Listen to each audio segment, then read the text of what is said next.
panel is really about thinking about the CLR and the way that it can meet the needs of students and employers. And so this was really teased out a little bit in our equity session as we began the day. And we're going to have a chance to more fully explore this topic right now. So now that you've read names here, I'm going to stop the screen share, and I'm going to ask each of our panelists to introduce themselves. And I'm going to start with Jeff King from University of Central Oklahoma. Welcome, Jeff. Please unmute and introduce yourself to the group. Thanks, Tom. I very much appreciate the opportunity to share a little bit about the University of Central Oklahoma's version of a comprehensive learner record. We happen to call it our Stellar Snapshot. In my role here, I'm the executive director of our Center for Excellence in Transformative Teaching and Learning. And that is not necessarily of note other than the word transformative appears in that title. And the reason that we have a CLR is because in our mission statement, we have the words transformative education. And our approach to working with students is very much grounded in transformative learning. Those of you familiar with adult ed may recognize that.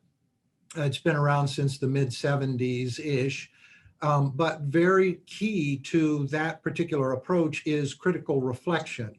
And so regarding a comprehensive learner record, there was sort of a natural evolution in thinking about how are we preparing students beyond simply helping them understand and learn the discipline, the content in the discipline, because our graduates, we want them, as everyone does, to begin contributing immediately to the social good, to be motivated to do so, to possess those kinds of skills and mindsets and abilities that employers say are absolutely necessary even in a new hire, and which, as you all know, employers many times say do not exist in recent graduates to the level that they need to. So this package for us, transformative learning and the way to operationalize that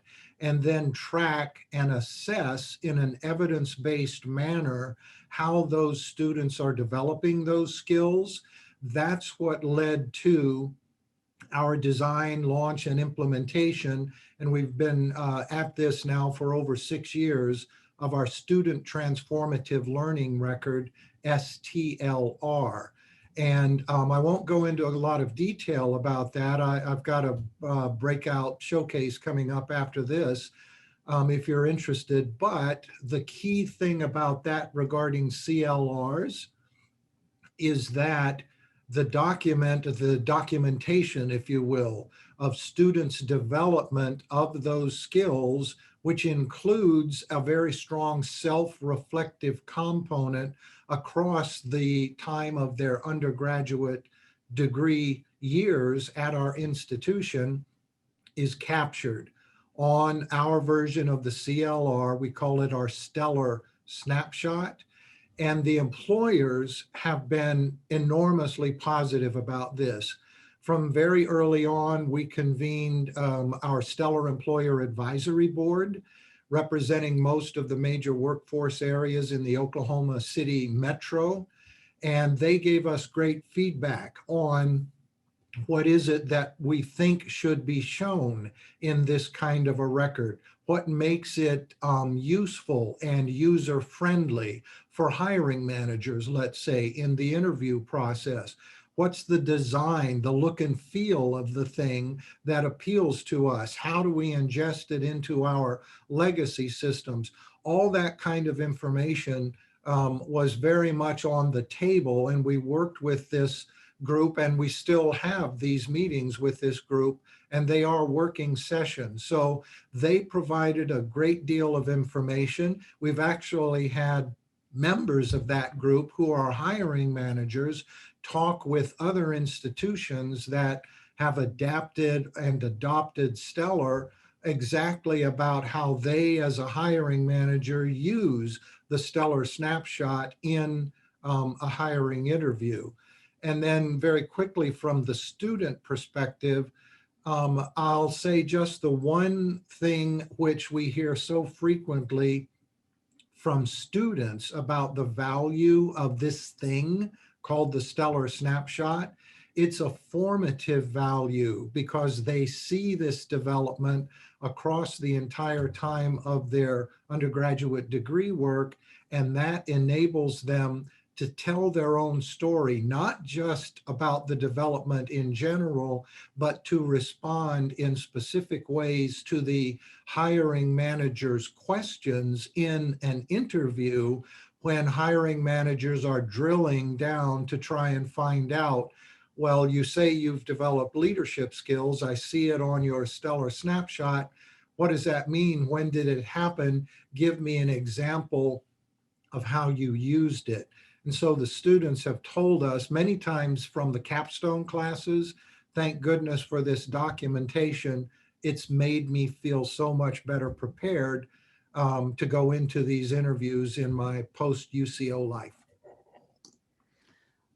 Thank you, Jeff. That's great. And I want to circle back maybe and we'll drill in just a little bit more to a couple things you said there. But before we do that, I want to get Xander back. Welcome back, Xander, for your second panel today. And tell us a little bit about your work at Elon. Yeah, of course. Once again, my name is Alexander Taylor, Assistant Registrar at Elon University. Tom's got me through the ringer today on panels and showcases and everything. So I'm always excited presenting and everything. So I guess a little bit from the Elon perspective, since we began our work on comprehensive learner record and specifically with our experiential transcript, and we also have our certified electronic diploma as two documents. We've always been looking at it from a research perspective and a research approach on making sure to get feedback from employers and students. And like I mentioned earlier, the record is interesting because we're trying to address two different groups or two different purposes and motives. One with being the student side on empowering the student to take ownership of their learning. It's their document. I think that we all like to say that it's the student's learning and it's the student that is holding these records, but then when the institution is holding all of this information, the student needs to contact the institution to get their record. That the notion that we say that it's the student ownership comes into question when we have that. And so that's something that we've been researching and something that we wanted to get feedback on from the experiential learner, the experiential transcript that we have at Elon. The other being the employer perspective is asking, it was originally just, what do you think about this record? It started just very simply on just getting our foot in the door and asking how this information is, but then it's continued into, can we provide this information succinctly that's easily digestible, but then also give people the options of being able to get into the metadata of an experience or of a record. So it's very controllable by the user or the third party that's using this document. As well, I know that will also, I'm sure it's going to be brought up, but on the student's privacy, the student should ultimately be able to have control over what's being shared on this document, to what extent, and everything else. So I'm excited to hear more information from the employer side with Phil and Josh as well. Thank you, Xander. Very good. So next, Joshua Westfall from the U.S. Chamber of Commerce Foundation. Thanks for being with us today. Please introduce yourself and tell us a little bit about the work of the Chamber. Great, thank you so much. So thank you for inviting me, Tom. AACRAO has been a fantastic member to the U.S. Chamber of Commerce Foundation. We've been great partners and I really appreciate what we've been able to achieve and look forward to talking a little bit more about that and diving into some of that work. So as Tom said, I'm the Director of Policy and Programs at the U.S. Chamber of Commerce Foundation. I do want to point out as a little level setting the U.S. Chamber of Commerce is the largest business association in the world, 3 million businesses, 2,000 state and local employees. We are not the government. So I work on the foundation side of this that works on strengthening America's workforce and long-term competitiveness. So we're oftentimes working with many partners in the education community and especially the workforce community with the Chamber of Commerce. And so with all of this work, we really find that the key asset for most employers and for the workforce is finding qualified talent. And in a global workforce, the number one way we're going to compete is competing on talent. And so if we want to stay competitive, if we want to be a strong nation, it's all going to come down to that. So we've, over the time, have built some programs that are authentically employer-led, demand-driven, based on data, to really improve some of our education and workforce partnerships, be a leader in the space, better signal our needs, but also work with the community. And so if you'll indulge me just for 1 minute, I'll quickly just touch on a few things I think are work that we're very proud of, and we can go in more detail later in the panel. So our signature initiative is the Talent Pipeline Management, or TPM. And that's really just a way that we've built up education and workforce partnerships where employers are gathering data, organizing themselves, and building talent supply chains and the way that you develop and supply talent. And we base that off of metrics and ways that we can work with the community to get that qualified talent. From that work, we realized that it's not just an employer engagement problem, but there's also technology concerns. And now we're starting to get into the CLR space here, where how do we better signal what our needs are and what's in a job and how does that change over time? And so through some of our work through the Job Data Exchange, or you might hear it as an acronym JDX, we've worked to build a way to structure jobs through a job data standard that we now better explaining what are the skill sets for different jobs and occupations in certain areas. And if that wasn't enough, then we decided a few years ago, well, it's more than just the communication from employers to the education community. It's actually a two-way street and a multi-way street. So we decided to build this T3 Innovation Network, where we brought a group of government, business, education, technology providers, now 500 organizations large, AACRAO being a big member in that group, to try to build this infrastructure on how are we better utilizing data and employing technology to break down some of these silos. And I could talk your head off about even more, but I'll stop there. And I know that Phil Long, he's one of our great partners in this work. He manages a lot of the technical and data work with learning and employment records, and I know he'll cover more of this. So thank you. Thank you, Josh. Well, there we go. The nice segue to you, Phil. We first met when you were in higher ed at UT Austin. And it was at the time when we were talking about this extended transcript at the very beginning of this work in 2015. So really good to have you back now as kind of a capstone, a nice bookend for this. So please tell us about your current work. So as Josh noted, my primary role is to try to catalyze and support groups that are implementing representations of learning achievements in a standardized fashion in some data payload of one sort or another. And one of the primary ones is what a feature of this particular conference is about, and what Tom AACRAO and IMS Global and others have been so effective at promoting and developing, and that's the CLR. And so the CLR represents, or the Comprehensive Learner Record represents, a way of capturing knowledge, skills, and competencies that students acquire through formal and informal learning activities, so that they can be shared with the employers that Josh was highlighting, that the T3 Innovation Network and U.S. Chamber of Commerce Foundation is so interested in seeing more successfully engaged in the economy, and both at the introductory level and in enhancements or steps up in their particular professions. So our work has been to foster as many different approaches to that as possible, and that involves really looking at implementing in what we call the Learning and Employment Record, which is a sort of a broader category that's anchored around something called the verifiable credential, which is the W3C representation of a data package that can be wrapped with metadata and signed in a way that validates, and the employer or anybody else can validate the authenticity or at least the likelihood that the package has not been tampered with when it is received. Because we do think trust in this process is really important as we transfer the responsibilities that have traditionally been institution honed, and for good reason, into the hands of individual learners, which now, with a trustable package that the institution issues and that the learner can't manipulate, is now possible for the learner to aggregate in various ways and send directly with a narrative themselves. We are very interested in further work in this area associated with how we better instrument that process so institutions know more about where those packages are going, as well as their impact on employers at the reception end. Now, institutions themselves are going to be the recipient of these packages in the future, from high schools, from other places, from other colleges and transfer, et cetera. And so you're both a consumer in terms of an institutional viewpoint, as well as a producer of these records. And that's going to be a major thing to be able to integrate properly into the systems that you have. But I'll leave it at that so that we can rip forward on these kind of conversations.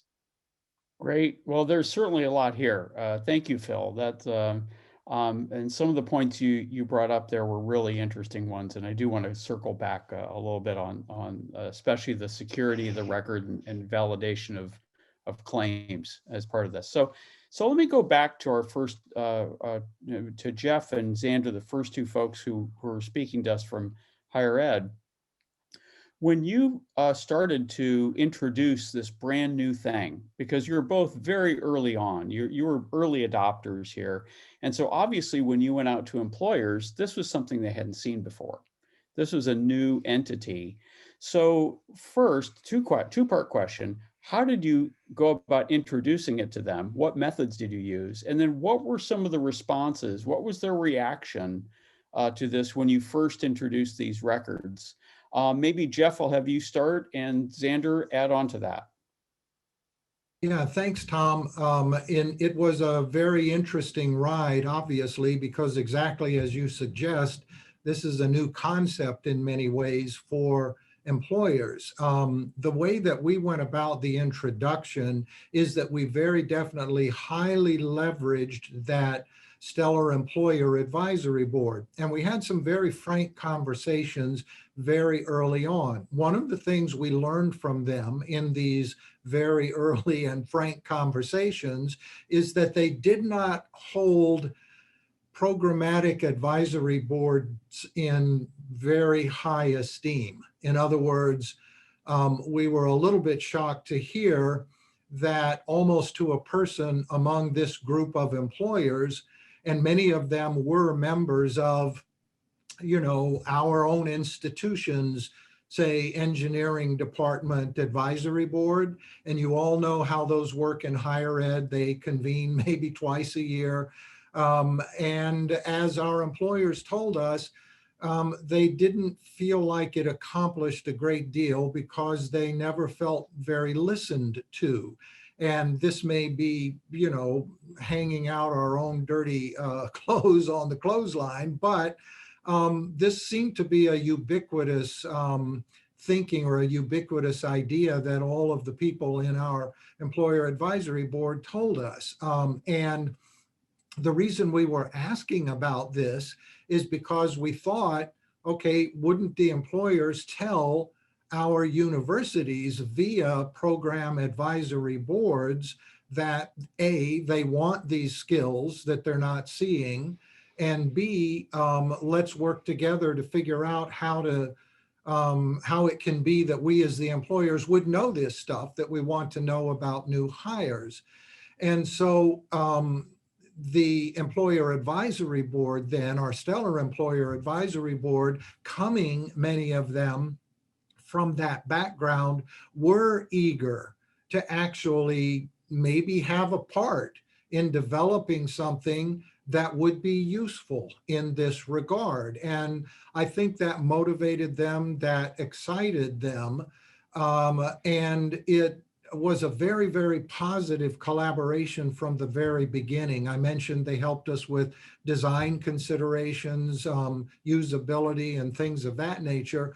But another surprise that we had coming very early on was they told us, okay, no matter how this thing plays out, how it gets built, and we're delighted to be participating in that, we don't know that our legacy systems are going to be able to ingest this in an easy manner, or a manner that, you know, will make this process work really well.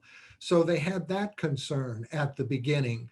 But in spite of all of these kinds of feedback, when we developed our stellar snapshot and were in that development process, we used those employer advisory board members to do things for us, like they conducted mock interviews with our students who had their very beginning, very early stage stellar snapshot in place. And then they debriefed with us. And we actually have some video clips of what they said about these mock interviews. And then we also, after stellar snapshot had matured a bit, now we have them reporting about what is it that they like and how do they use it. So I'll close with two very quick comments about this usability. One hiring manager said to us, let me tell you exactly why this tool helps me as a hiring manager. When I see applications come through and I see a stellar snapshot, seeing that snapshot saves me at least 15 minutes in the job interview, because that snapshot tells me the questions I know I need to ask immediately. Because this hiring manager said typically there's this 15-minute dance after the presentation of self by the interviewee, and then you've got to try to elicit and pull out to actually know anything about this person sitting across the desk from you. So this hiring manager said, seeing this information, this evidence-based information, saves me a bunch of time because it tells me the questions that I can use to drill in. So that's the first thing. The second thing, which we hear commonly, is that using this snapshot has saved a great deal of time in terms of what the interviewees take time doing in responding to the hiring manager questions. And so these hiring managers tell us things like, typically when I ask XYZ question, and here's a perfect example, because one hiring manager told us exactly this. He said after they do their presentation and they go through their brag sheet, and he smiles and listens and nods his head. And then he says, this is all wonderful. You've accomplished great things. How has any of this prepared you to add value to my company if I hire you for this position? And he said 9 times out of 10, it's deer in the headlights at that point. But he said with the stellar snapshot, not only could the interviewee answer that question, but they could tell him exactly how they could add value, and they could tell him exactly where they developed this capacity.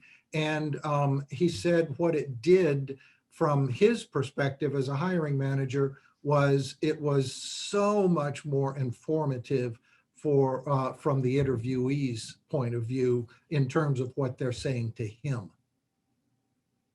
Those are great examples, Jeff. I really like that, especially the examples about the student, the interviewee, being able to elucidate, being able to say, okay, here's where I got it, here's where I did it. And that was something we heard a bit of early on in this process, was that students didn't even remember all the things they'd done in college, much less be able to recount them. So Xander, in your experience with this, were you having, similar experiences? Were you having some different experiences? And also, how did you approach interfacing with employers to ask for their feedback on these records? Yeah, of course. So in the last 5 years, and it's pretty incredible where we started and where we are right now, not only from the CLR landscape, but just from the technology side, the amount of platforms and options that we have as institutions. it's incredible where we are right now and how it can continue to improve.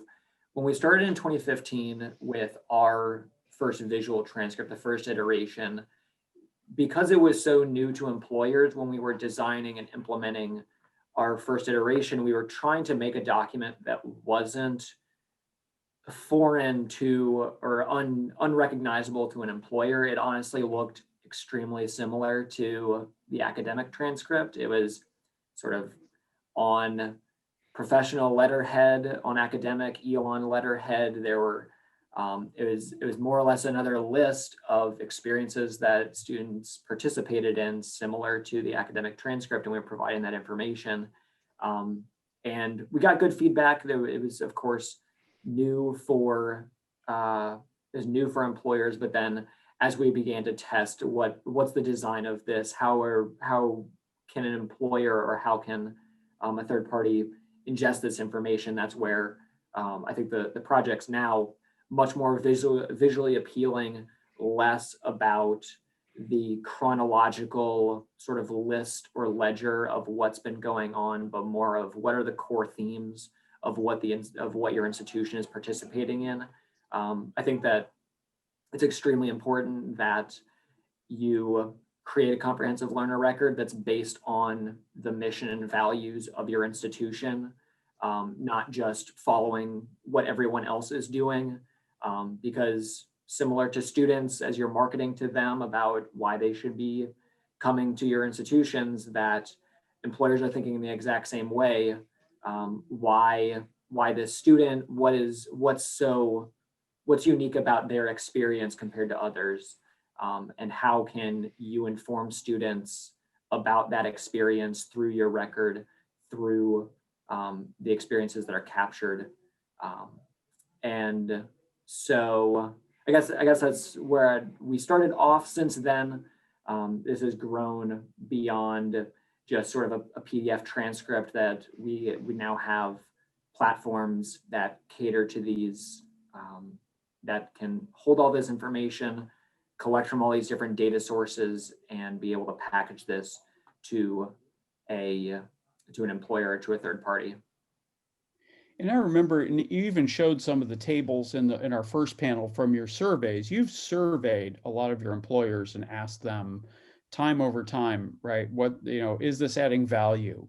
Is this making a difference? Did it make you see this interviewee differently as a result of having this or not? And I remember those tended to be all pretty positive, right? That the hiring managers saw positivity, but I think this issue of utility, right, was one that really was, at least at this point, it's nascent yet, and we'll ask Phil about that just a little bit here, but this idea that we can actually create something that can be ingested beyond a document that has to be viewed, right, that has to be sat with and viewed and digested. Although I will say, anybody who's seen either of your CLRs actually really likes their visual utility. And I know some of that was also the product of feedback from employers of sharpening that. I remember at UCO, you changed the icons. And at Elon, you changed some of the formatting with it based on employer feedback from that end. So thank you. Josh, I'm going to ask you the $64,000 question here, which everybody wants to know. What are employers looking for? Right? How do we as higher education start to respond to that? What are some of the perhaps barriers to us more clearly communicating our needs back and forth? Thanks, Tom. Well, you're right. That is a $64 million question. Talking to employers, I think getting more granular data about students, and even for employers themselves, getting more granular data about their own employees, that gets down to the skill and competency level. What are they actually able to do? How do you define those skills, and how can they be assessed and show that they're able to actually complete what they're saying they're doing? And so it's more than just the proxy of, do you have a credential? Do you have a degree? Did you get a certificate? It's more of, well, what did those offer you? What are the talents you bring to the table? And I think Jeff and Alexander really hit on a lot of those points of, when you're talking to employers, they want to work with you on it. They want to use your transcript and find a way to work with their systems. I think the hardest part of why this is such a big such a big issue to try to solve for is really then, well, what's the feasibility of making it happen? You know, when you go on the employer side, they have their HRS systems, they have their data standards, they have their ways of doing business that are based on their use cases and their needs. Oftentimes, even if you go down to K through 12 and into higher ed, there's certain data standards there. They have certain LMS and SI systems, and very rarely do they speak to each other. And I think that's really the point that as we're moving forward in the 21st century, post-COVID, and this whole change of workforce, is now getting to that granularity of what information do you have, how can it be transferred and digested from my system, and how can my system do that back to your system? And I think that's where LERs come into play. That's where these data records with CLRs come into play, is making that possible. So it's an exciting time, and I think that there's a lot of good actors out there trying to make this work. Oh, thanks, Josh. And we'll probably circle back. Even I think there's some great questions popping up in chat that we can get to as well in this in just a few minutes. But I want to go next to Phil, because this idea of interoperability and verifiable learning claims. I thought back to the very beginning of this, when we first started to hear the buzz about these type of things. I remember at that time something simultaneous was happening, which was that people were really using LinkedIn, especially here in the US, a lot more.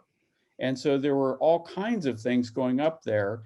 And I remember that I started to get endorsed for things that I'd never done. And I thought about that and thought, well, hold it. Don't we have some kind of role in verifying these claims? And just about that time, this idea of the extended transcript, which became the CLR, was starting to float in. And I thought, maybe this is a way that we can truly verify, right, some of the claims, at least about higher education, that people make. But that, of course, assumes a big leap in interoperability and security of records. So can you talk a little bit about that and the work that you're doing? Absolutely. Yes, I think LinkedIn deserves credit for spurring us to address the problem of misinformation. I know that there are more people with degrees from MIT on LinkedIn than have ever attended the institution. So it's certainly a significant issue, and it's really about, I think, the problem that was mentioned by both Jeff and Xander, which is employers need to be able to have confidence in the information they see. If they can, that allows them to cut time away from having to do that validation and verification on their own, or have that outsourced, which they often have to pay to have done. And so it's an immediate cost savings for them if they can trust it. So the ability to have a trustable record is contingent on what's emerged in the last 3 or 4 years, which is the ability to be able to have something that you can digitally sign and then validate that the signature is in fact accurate. And we have, we've seen that in its earlier forms with PDF documents and signing those for real estate transactions and such. What we're finding now is that technology is getting to the point, and has reached the point, that the CLR and even the individual elements in it, depending on how you choose to package it, can allow the expression of those assertions of achievement to be individually cryptographically signed, or signed in different subsets, so that the individual student has the opportunity to begin to tell a story with verified data about their experiences, and provide that narrative punctuated with factual information that can be confirmed. And I think that's the real opportunity. And it goes back to what Xander and Jeff have said before, and that is, we really want to give the students the opportunity to narrate their own experience based on the institutions and the organizations they've had the pleasure of working with and having their achievements recognized, but have that something that can be presented in a way that they themselves can organize, that is, curate for themselves for the particular job that's being sought, and have that punctuated by these validatable points. That is a really critical thing. Now, I would like to also note that employers are trying to see where the signal value is. And one of the challenges, and I think higher ed knows this, and is the reason why the extended transcript really got such attention, is that the signal value of a terminal degree at this point from many institutions doesn't say a whole lot about what any given individual can do in a job with a particular starting area of requirements. And that is something that typically has been done in the interview process to extract out, well, so what is that degree in X biology mean for your ability to do work in managing people coming into a public health office? Well, it's a stretch unless there is both better granular data on the learning part that describes those activities, which can go into a CLR. And the student is aware of that because it's been presented to them and they've interacted with it in the course of their training and educational experience. And then now are more able to articulate the knowledge that they have acquired to the actual skills and competencies they need to demonstrate. So we think we have the verification part working and going. Where we are needing effort and work and collaboration with our institutions is the identity piece. There aren't any institutions out there that I know of that have a truly digital identity that is independent of the institution, or which can be validated independent of the institution. There are opportunities that have emerged recently if many institutions are using social login, for example, which is a particular form of implementation of something called OAuth. There's now a mechanism for leveraging that, co-opting that, if you will, to be able to validate an identification of a person. So we have a bridge that's emerged, which we can potentially take advantage of, and which institutions, many in this group, are already using in another context. So the stretch is, the distance is shorter to achieve it.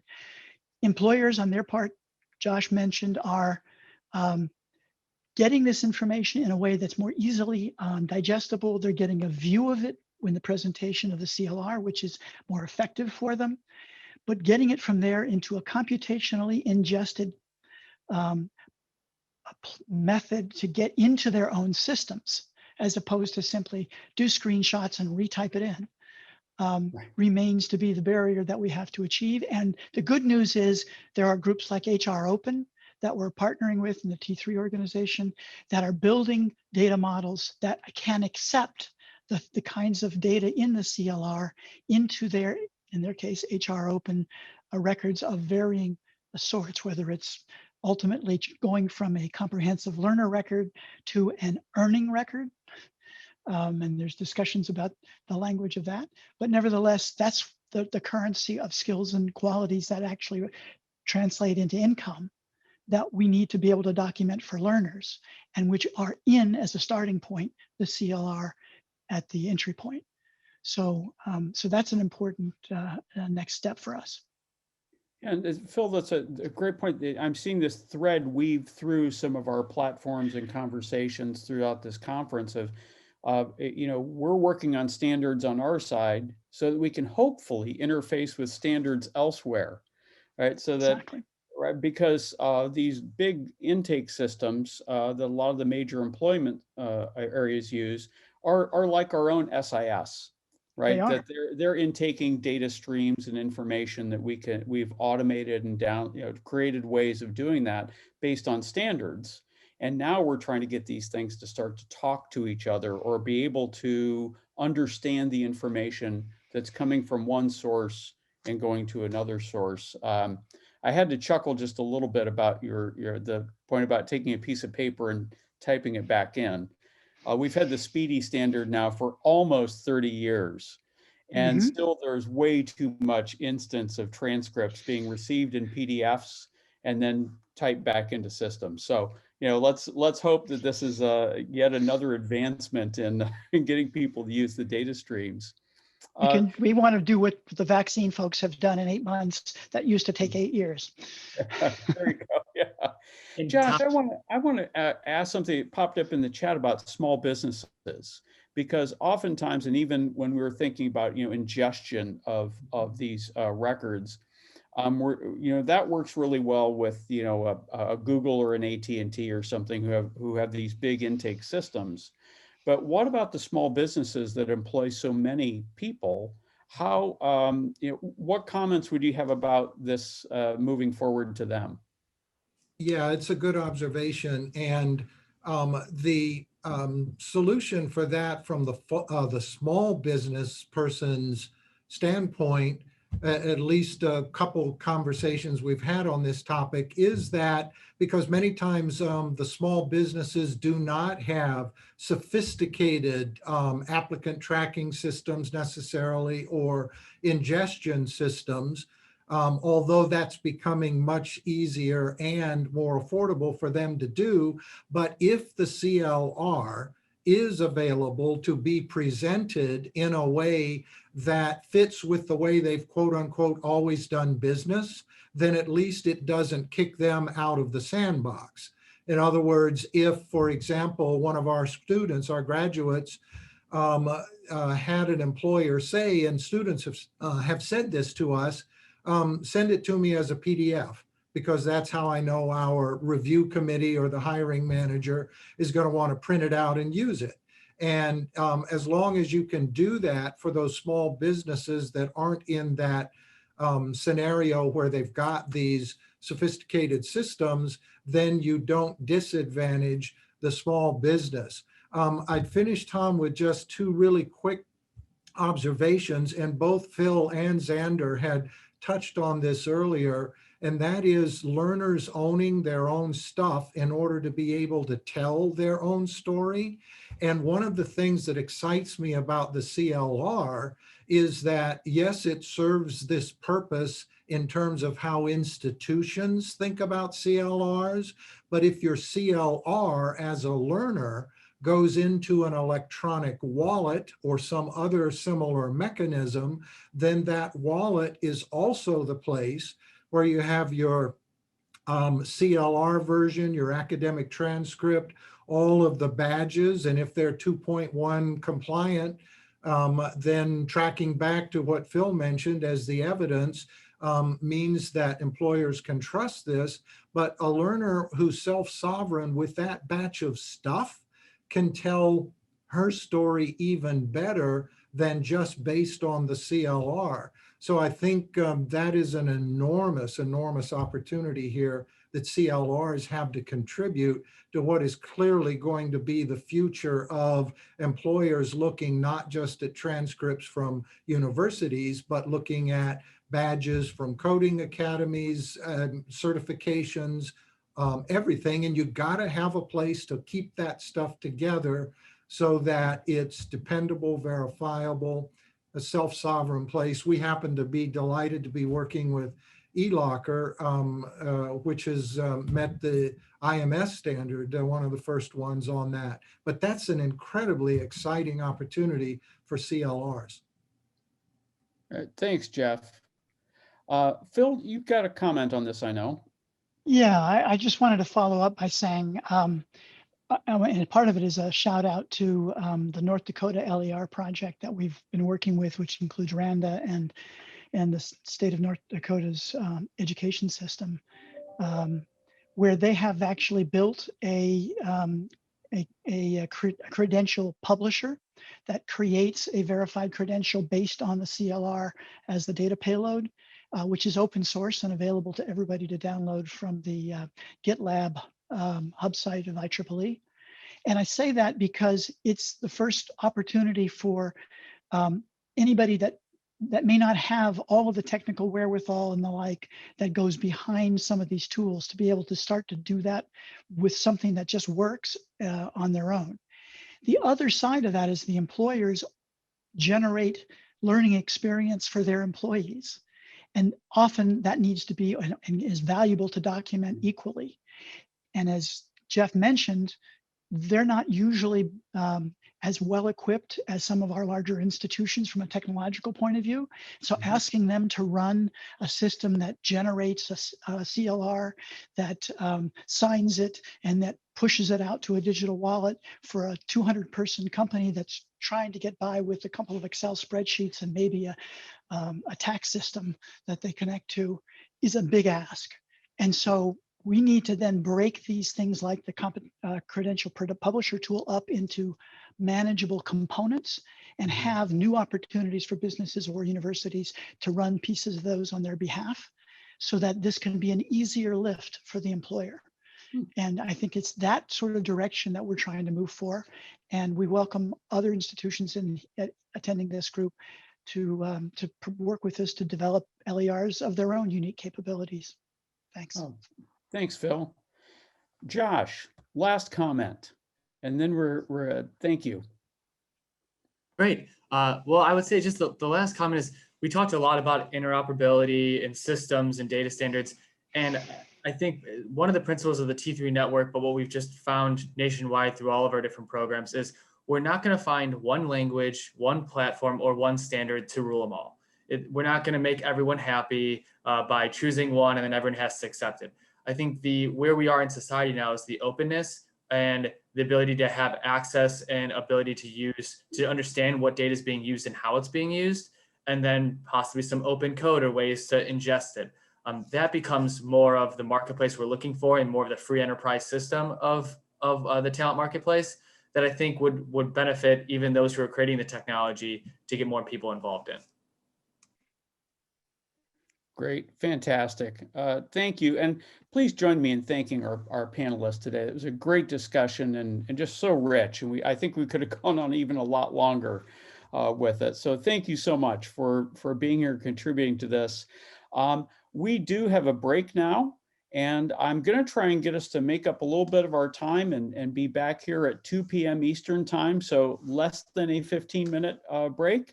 But again, we are going to go to our Gather Voices gallery, and you'll see this loop playing on the screen as we go to break.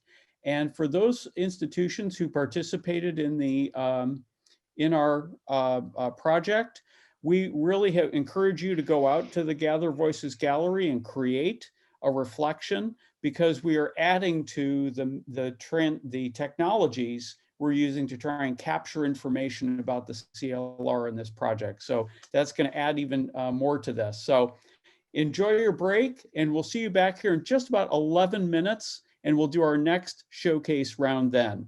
Thank you.